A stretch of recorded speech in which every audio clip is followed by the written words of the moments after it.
Hi all! For the past few weeks, we've been learning about core concepts related to communication conflict. This helps make a foundation for us as we move through the rest of the course. Now we're starting on the second unit of our class, which focuses on conflict management processes. So for the next few weeks, we'll look more closely at communication processes people use to engage in conflict and to manage those conflicts. By the end of this unit, you should understand different communication choices individuals make during conflict, the strategies that they can use, and what kind of systems organizations can set up to help mitigate social conflict. So to start this off, we'll spend this week looking at conflict styles. The basic concept here is that people approach conflict in different ways.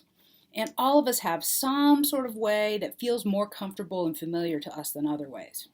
So an individual gets used to responding to conflict in a particular way because it feels more normal, feels kind of natural, right? It becomes a kind of default. So then when they find themselves in conflict, they respond pretty consistently to how they've responded to past conflicts.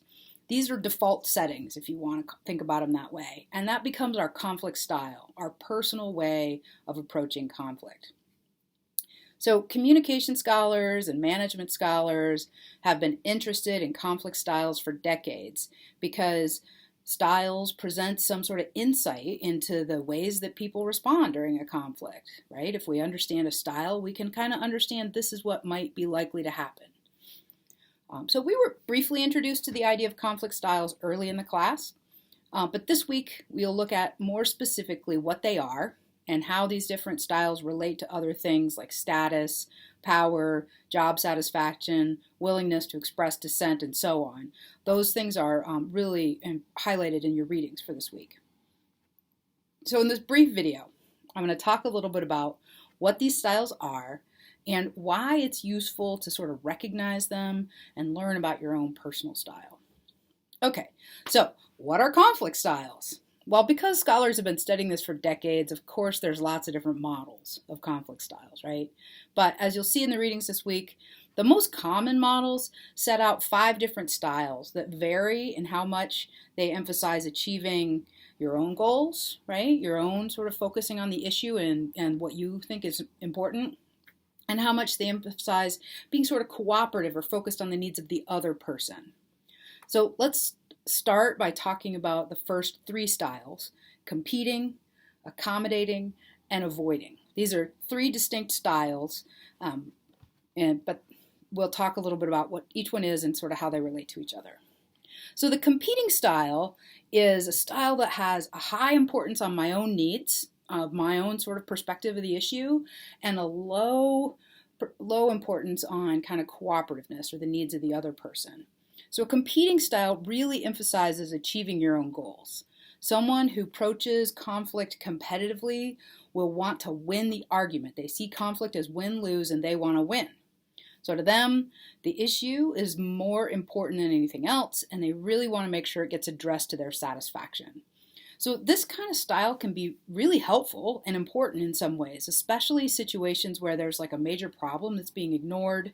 In that case, being direct and refusing to back down are communication strategies that can be really effective for calling out injustice, demanding resolutions to lingering problems, or keeping leaders accountable for their promises. And these are all characteristics of the competing style.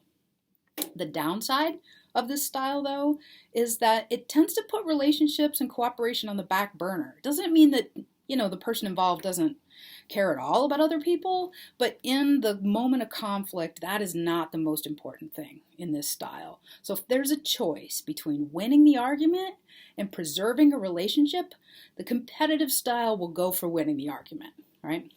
So now accommodating is the exact opposite. Accommodating style is someone who has a high importance on the relationship and a relatively low importance on like getting their own way or making sure their issue and their perspective is the one that wins, right? So someone with this kind of style will just see the relationship as more important than being right in the conflict and winning. This is the kind of let it go approach, right? It's especially effective when the issue really isn't that important to the person. Like If I'm in a group of friends and we are trying to decide where to go to dinner, I might have a slight preference for something, but if the other person really, really, really wants to go somewhere else and they're very adamant about it, I'll just accommodate, because it really isn't that big of a deal to me, right? Like, we might disagree, but I'm not gonna really get into it, because I'm like, well, it's fine, whatever. The main point is just to have dinner and to keep our relationships, not to sort of argue about where we're gonna go eat. So that's pretty effective. It works fine. A downside of this, though, is pretty obvious, is that if I'm someone who's always accommodating, then I can get taken advantage of or discounted or generally kind of walked all over by folks with more competitive styles. So competing and accommodating are sort of like opposites of each other. They're two sides of the same coin. The third style I want to talk about right now is avoiding. And the avoiding style is basically just what it sounds like. Someone with this style just does not like conflict and will do things to avoid situations that might in conflict. They might use like humor to relieve the tension or diffuse the tension and then like change a subject, or they might otherwise just refuse to engage in conflict. So this is a style that places low importance on getting their own way, but also low importance on kind of the relationship. Like, you just don't want to, you don't even want to like win or lose. You just want to like hide from the conflict completely. So sometimes the result of this style looks kind of like someone with accommodating, because the other person will kind of get their way, right? You kind of lose, I guess, if you're avoiding. But the motivation here is different. Rather than trying to preserve the relationship and doing this out of like caring for the other person, avoiders are more just focused on staying away from conflict. People who are conflict avoidant tend to be like really uncomfortable in conflict. They just don't like it at all, right? Now, sometimes this is very adaptive. Let's say I'm in a really toxic relationship or a really toxic work environment where I have very little power, and I believe that getting drawn into conflict will just make my life miserable. Then I might avoid conflict at all costs and keep my head down so I can stay safe, right?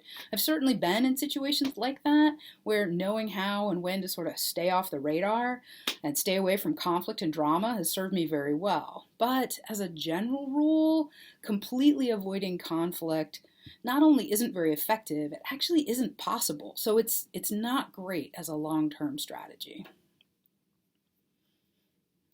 So now if you have two people who are both competitive and then they're in conflict, that can get pretty heated, but maybe it's productive, maybe, right? If you have one person who's competitive and the other whose default style is to accommodate or avoid, well, we know who's going to win that argument, right?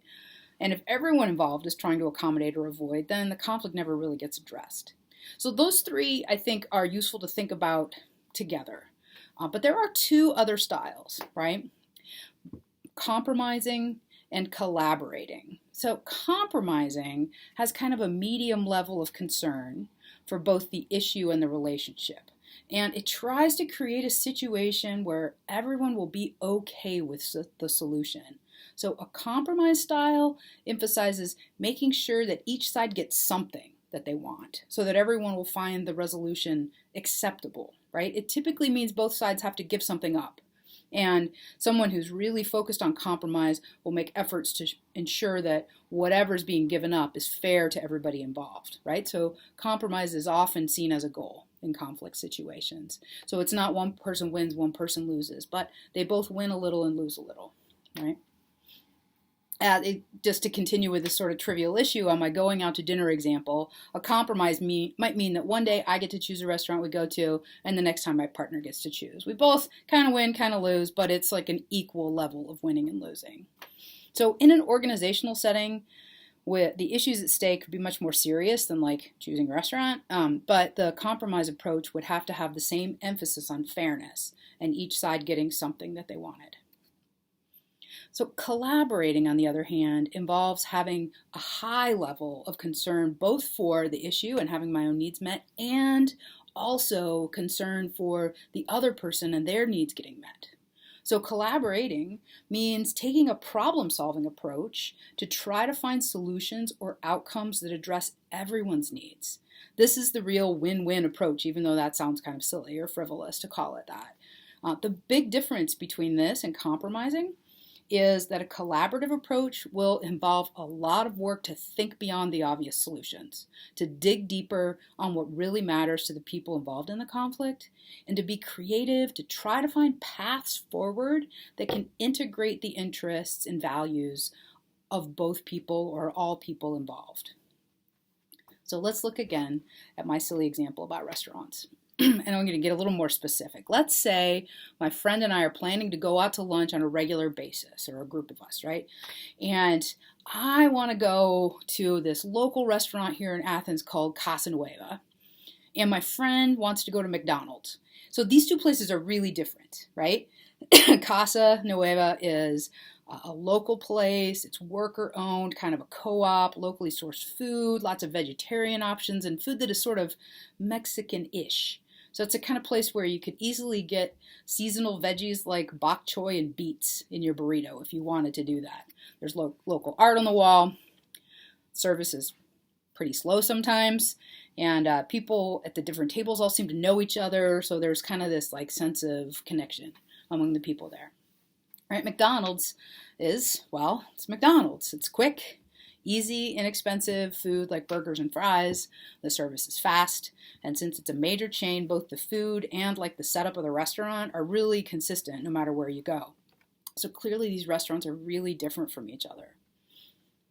So a compromise, as I said earlier, might mean that one week we go to Casa and the other week we go to McDonald's. That's pretty straightforward. But like all the times that we're going out to eat, one of us is going to be unhappy, right?